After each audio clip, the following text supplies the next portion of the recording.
Hello, Facebook family. How are we? Today we're talking about how to stop binge eating once and for all. So if you're on, send me a hello, write down in the comments, hi. I want to hear from you. If you're watching this video on replay, just hit hashtag replay. As we go along, if you've got any questions, just pop them in the comments below and I will answer them if I've got time as we go along. Otherwise, I most certainly will answer them afterwards. So I hope you're all having a fantastic day so far. And we're just going to jump straight into it pretty much. So let's do it. So how to stop binge eating once and for all. So I understand this can be an emotional topic for a lot of people and can also be uncomfortable as well. So whether you're someone that struggles with binge eating on a daily basis, or you may be just somebody who has momentarily lapses in emotional distress. Hey Nat, how are you? And that's something that, that resonates with me every so often, a lapse in emotional distress where I will do a little bit of binge eating myself. So I definitely resonate and I definitely understand in this space. So either way, I'm going to share 5 ways that we can overcome binge eating once and for all. So let's get started. Alrighty, so tip number 1 for you. Really important tip, watch your language. So our words are extremely powerful and how we actually identify ourselves is really important in this space. So when I say identify ourselves, I mean the stories that we tell ourselves about ourselves that we do believe. For example, are you someone that will say, oh, it's 8 o'clock after I've popped the kids to bed, I crave chocolate and I sit down and I eat a whole heap of chocolate? Or are you someone that says, what's wrong with me? I've got no willpower and I just can't stop. Alternatively, you could also be someone that says, every time my partner and I have an argument or a disagreement, I reach for the comfort food. So does any of this sound familiar to you? Does it resonate with you? Pop it in the comments below. Let me know. So remember, by saying these things, we're actually identifying with that statement. And when we identify with that, it becomes our reality. So the statements that we say, we actually then think. And what we think becomes our identity in that space. And whether you know it or not, we all have an ego mind. So I touched on it before. So the stories that we tell ourselves about ourselves. Alrighty, and that's okay. It's natural. Everyone has one, or everyone has it. And it's there to protect us, and it protects us in many situations. However, it can also be the one thing that does hold us back. Alrighty, so let's just say, scenario here, let's just say it's 8 o'clock, you've popped the kids to bed, you're tired, you've got some chocolate in the cupboard. Now, this night in particular, you don't even actually feel like chocolate. However, because you have this identity about yourself that you are someone that will eat chocolate once you've popped the kids to bed. Alrighty, so you've already created this story that you believe. Alrighty, so my solution here for this one is start using past tense instead of the present tense as such. So when you're, thinking about these things as such, actually start saying that I used to be somebody that used to eat, or that would eat chocolate after I put the kids. So instead of actually identifying yourself as somebody who does that, start using the past tense. So I used to be or I used to eat chocolate after I put the kids to bed. Now, I understand this is a tough one, and I've even tried this one myself. So it is, I understand that it is challenging. However, you won't see results straight away. You need to keep consistent with it. And it won't be easy, as I said, because you've identified yourself as this person for so long. However, the more that you can then pick yourself up that you are using that identity and then actually correct it within that moment, the easier then it's going to become, because you're actually then starting to groom that neural pathway, and you're then thinking of the person that you want to be rather than the person that you used to be. Alrighty, so it's really important the language there, the using the past tense as opposed to then present tense in that space. And you've got to stay consistent with it and practice it regularly. And you may slip back at times, and that's okay. We're all human. As I said, it's about actually identifying when you're starting to say, I am this person. Pick yourself up and go, hang on, no, I'm not. Not today, ego. Not today. I'm not that person. I'm not going, I'm going to choose not to have the chocolate tonight.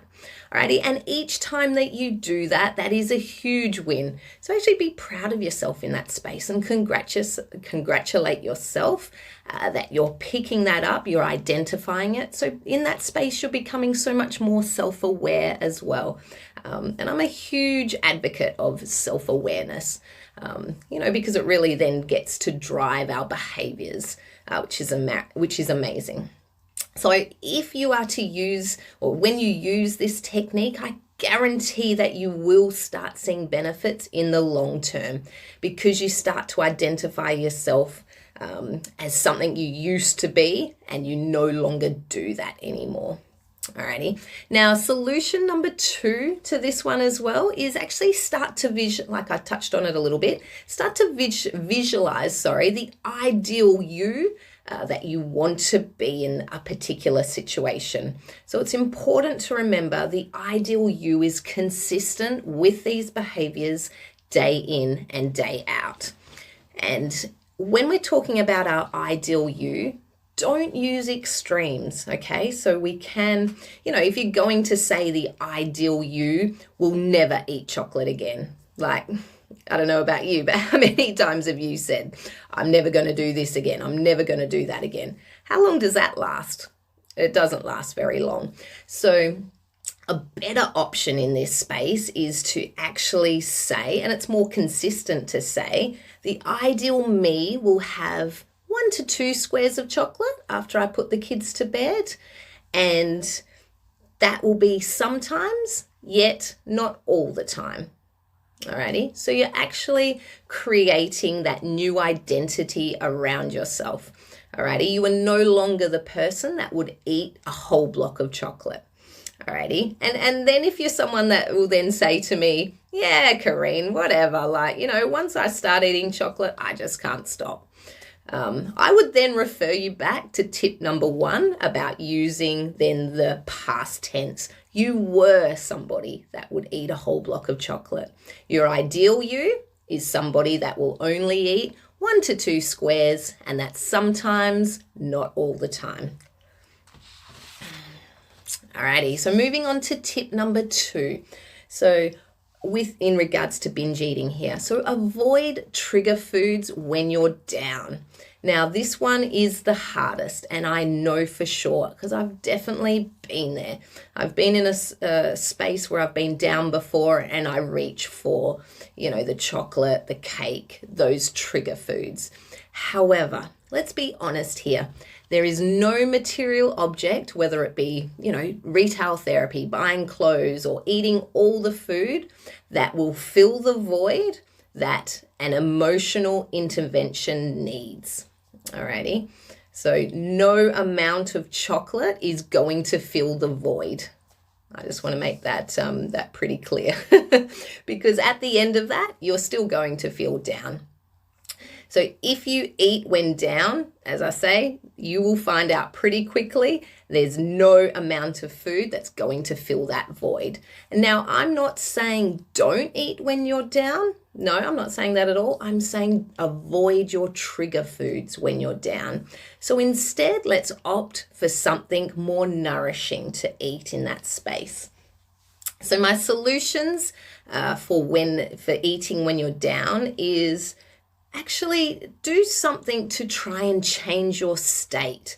Alrighty, so, and I heard this on a Tony Robbins podcast actually. So change your physiology to change your psychology, and motion creates emotion. So the more that we can move around and get out of that physiology that we're in, the more then we're going to be able to change our psychology. So think about it. When you're down, you're hunched over usually. Your shoulders are down, your head is down, you've got a frown on your face, or a disgruntled look, whatever it may be. Emotion is all over your face in that space.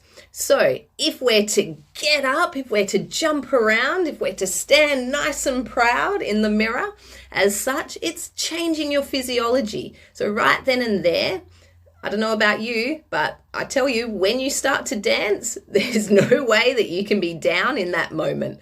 Get up and do the chicken dance, be silly about it. So actually changing your physiology then changes your psychology. So some other options here is grab yourself a warm cup of herbal tea that's soothing, that's calming, and really honor you in that space. Sit down and talk with a friend. Give a friend a call, someone that you trust, that you're able to speak to, able to open up to. Another option is watch a funny cat video on YouTube. I mean, there's millions, and they get you pretty happy and smiling pretty quick with the cats doing all those crazy things. Something I've actually got as well, which I have used in the past. My daughter and I had gone to Winter World in Fremantle one year, and they have this huge slide. And I'd actually put my phone in front of us and videoed us going down this slide. Now, the hugest smiles on our faces and us shrieking like little girls in excitement. Oh my goodness, every time I watch that video, it just makes me smile and laugh straight away. So I'm able to get out of a funk just like that, just by watching that video. So find something that works for you and have it, nearby, or have it ready if you're somebody that, struggles with feeling down a lot in that space. And now my second solution to avoiding trigger foods when down is actually allow yourself to eat these trigger foods when you're feeling great. So the idea here is to actually break the association that you only eat a certain food when you're feeling down. And when you're feeling great in that space and you're having that food, actually really savor that food, really taste it. Practice your mindful eating in this space. So you're actually breaking the link of, only eating certain foods when you're feeling emotional. And, we often, and most of us, have foods that we will eat only when we're feeling crappy, when we're feeling down, when we're feeling emotional, when we're feeling sad. Or on the other side as well, we might have foods that we only have as a reward. Alrighty, we might have got a promotion at work, or it was Mother's Day just the other day, and you may have, eaten cake or something because it's Mother's Day. So opt to eat these particular foods all the time, not in times when you're feeling down. So eating outside of these times so that you can break the association that you have. And as I say, practice your mindful eating in this space. So if you're going to, if it's chocolate, for example, put a square of chocolate in your mouth and actually really savor that chocolate.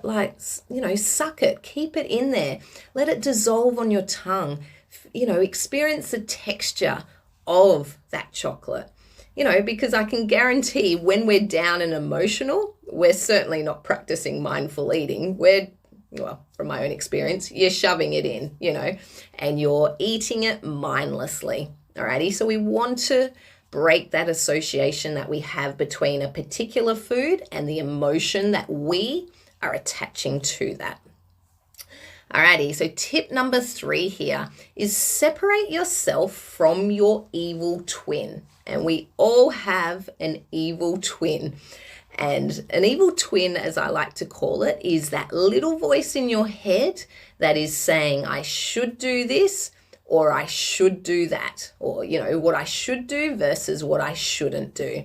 So that little voice is known as your ego, which I've touched on a little bit through this video already. So let's explore that a little bit more. So we've probably actually got 3 types of evil twin here. So the first one is the strict twin. So the one that says to you, you can't have any cookies, you can't have any chocolate, you're not allowed to eat ice cream, you're not allowed to eat this, you're not allowed to eat that, nothing. Alrighty, is that you? Do you have a strict twin within you? Twin number 2 would be the all or nothing twin. So the twin that's at the both ends of the extreme. So the one that says, oh my God, you ate 2 cookies. Oh my goodness, you weren't supposed to eat any of those. You've now, you've eaten 2, you now might as well go and eat the whole box. Does that one resonate with you? Or what about twin number 3, the encouraging twin? The one that seems to be on your side. So that twin that says, hey girl, you worked out today. And for 30 minutes. Oh, wow. You go, girl. You definitely deserve some chocolate. You definitely deserve to eat those cookies. Maybe even a second helping of dessert tonight. Alrighty, so my solutions to our evil twins, whether that twin be twin 1, 2, or 3, is actually to learn to listen to these voices and the dialogues that you have going on in your head and be able to identify, is this me talking or is this someone outside of me? And I want you to be able to identify this evil twin, so to speak, as being outside of yourself. And once you can identify that voice as being something outside of yourself, I want you to insert and start using the word nourish. So by doing this, we actually start to push away that other twin and we start to really learn to listen and be able to hear what our true inner self is really wanting in that space. So if you can ask yourself, will this particular food nourish me in mind? Will it nourish my body? Will it nourish my soul and my spirit? So eating that full block of chocolate, we logically know that this isn't really nourishing. So maybe we can decide not to have it in this case.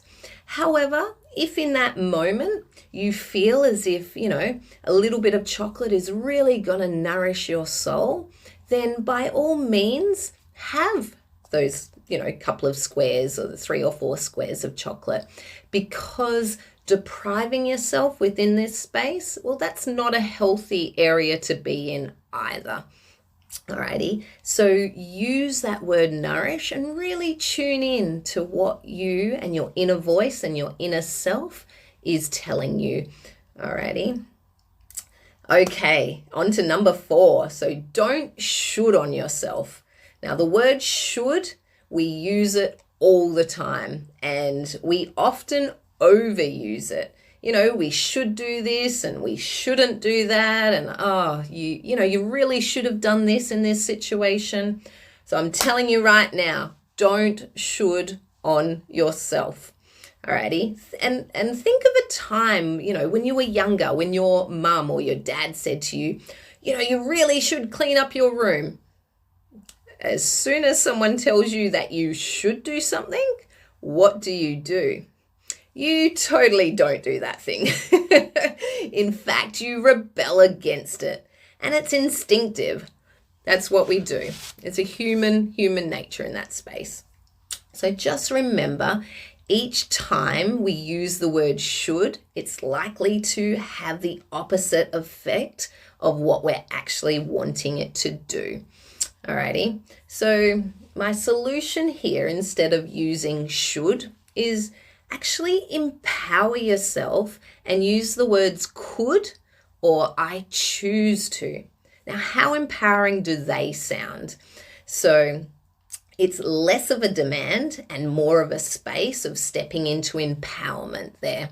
So an example here, instead of saying I should not eat all of the cookies, could be instead, we could change that to I could have a cookie, and which one of those cookies is going to nourish me more? So we're adding in then from the step before as well, the word nourish, and we're making it a empowering choice in that space.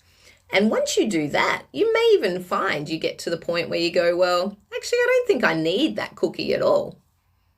And you probably wouldn't have gotten to that space if you hadn't have gone through the sequence of empowering yourself and using I could or I choose to. And that in that space as well, what you've actually done is been able to tune into yourself and you've listened to what you actually really want. And that's a big thing in this video that I'm, if you haven't noticed, trying to get across here is it's all about actually empowering yourself to make decisions based on listening to your inner self. Alrighty, so block out the noises all around you and actually ask yourself what it is that you really want and listen to that voice. Alrighty, now tip number 5, we're smashing through these. So if you're watching, please hit the like or give me a love heart if anything that I'm saying is resonating for you. I'd really like to hear from you. Any questions, pop them in the comments below. If you're watching on replay, please hit #replay so I can see that you've watched. So tip number 5, talk to someone about it. Alrighty, so talk to a trusted friend. So someone that you fully trust and that you trust is actually going to listen, hear you, and actually be that support person for you going forward. So they're not just going to be someone that says, that's all right, you can have one cookie. They're actually going to listen to you and offer some objective advice, alrighty? Because the person that says to you, just have one cookie, you'll be fine, even eat the whole box if you want to me, they're not actually probably really listening to what it is you need and what it is you want in that space. Like a lot of the time, we just want to feel listened to. We just want to feel heard. And once we can feel heard, a lot of the time from that point, we actually feel so much more or so much better within ourselves in that space. Alrighty, so talk about your feelings, talk about your emotions, but also talk about what triggers you in that space. And then talk about as well what may have worked for you in the past that you'd like to implement or try to, put into your life going forward, and allow them or ask them if they can be that support person for you to actually support you going forward. So to be the person that listens and to hear you, and just to be there for you. Alrighty, because talking it through, and I mean, whether it be a friend, whether it be a counselor, whether it be your partner, whoever you choose, as I said, make sure it's someone that is really trusted for you and trusted that they're going to support you in that space.